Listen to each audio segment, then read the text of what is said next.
Shalom. Padang gurun adalah sesuatu yang mungkin mengerikan, tetapi di dalamnya ada rahasia keajaiban.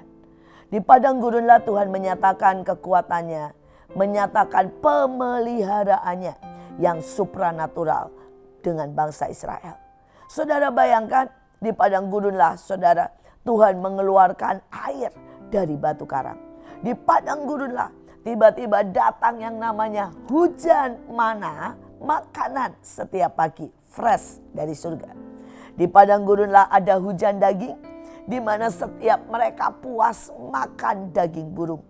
Dan di padang gurunlah mereka juga mengalami bagaimana ular-ular tidak menggigit mereka kalau mereka melihat kepada salib. Di padang gurun mereka juga melewati yang namanya baju mereka tidak menjadi rusak. Sepatu mereka ikut bertumbuh karena Tuhan berkata pemeliharaannya sempurna di padang gurun. Tetapi kenapa ada banyak orang justru mati di padang gurun?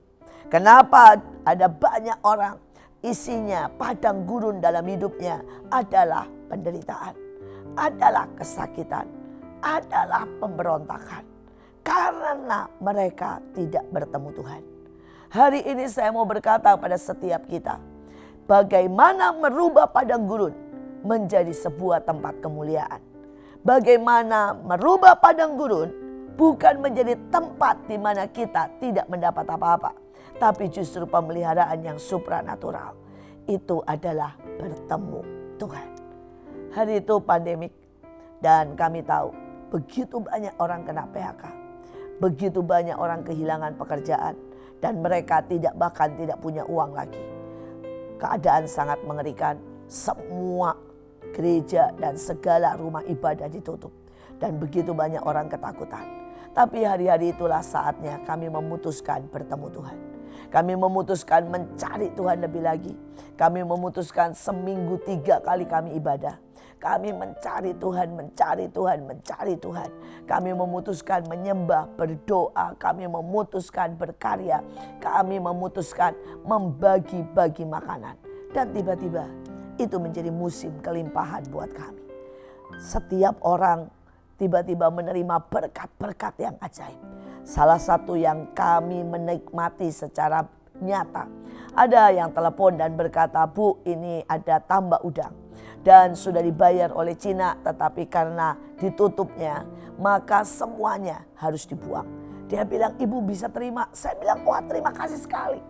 Kami dengan senang hati terima. Saya berkata, berapa banyak? 2 ton. Saudara bisa bayangkan, tiba-tiba di musim pandemik, di musim padang gurun yang sangat-sangat saudara gersang, kami menikmati hujan udang 2 ton. Itu adalah pemeliharaan yang supranatural. Saudara, dan itu tidak cukup. Tiba-tiba kami ditelepon oleh mall. Dan mall berkata semua restoran tutup. Dan kami juga mau matikan listrik. Karena itu semua tempat-tempat penyimpanan dingin harus dikeluarkan isinya. Saudara, dan kami mendapat kepiting Alaska yang harganya 1 porsi 6 juta. Saudara bisa bayangkan. Di saat padang gurun ada yang namanya pemeliharaan yang supranatural. Jangan takut. Di tahun depan mungkin ada banyak yang harus kita hadapi. Mungkin ada padang gurun kecil atau padang gurun besar. Saudara, sekali lagi padang gurun boleh kering. Bersama Tuhan itu akan menjadi pemeliharaan yang supranatural. Saudara, orang berkata padang gurun yang mungkin tahun depan terjadi adalah resesi. Tapi bersama Tuhan menjadi resepsi. Hari ini menjadi sebuah pertanyaan. Apakah saudara berjumpa dengan Tuhan di padang gurun? Mari kita baca ayatnya.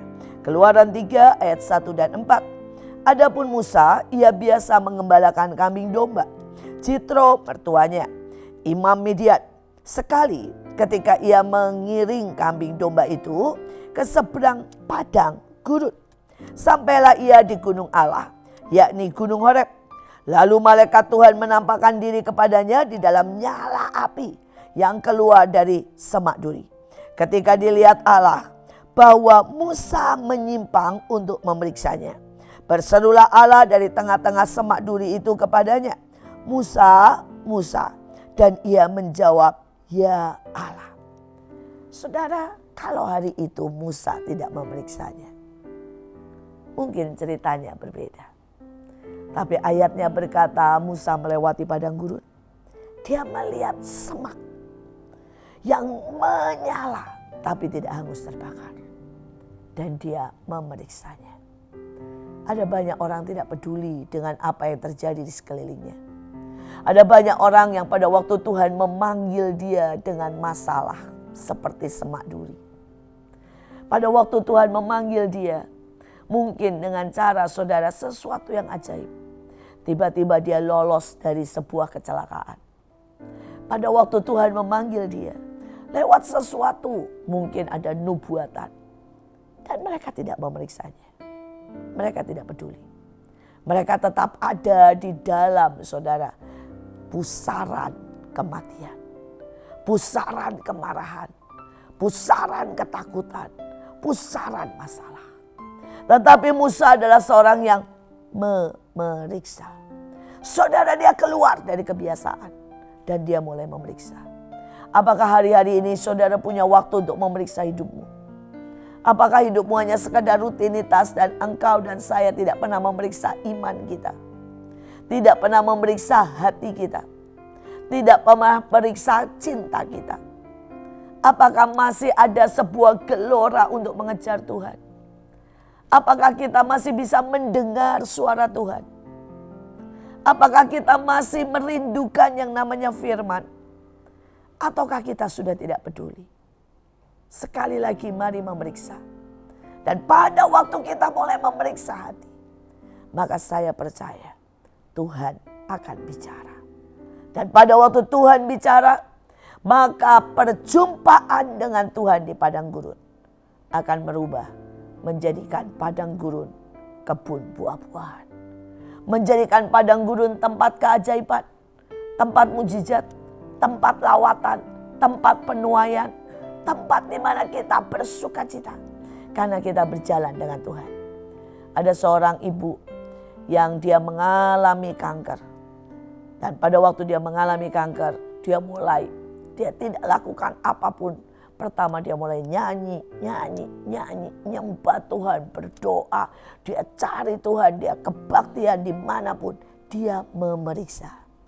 Dia memeriksa hatinya dan dia berkata pada saya, ya Bu, saya masih marah sama suami saya. Karena suaminya meninggalkannya dan pergi dengan perempuan lain.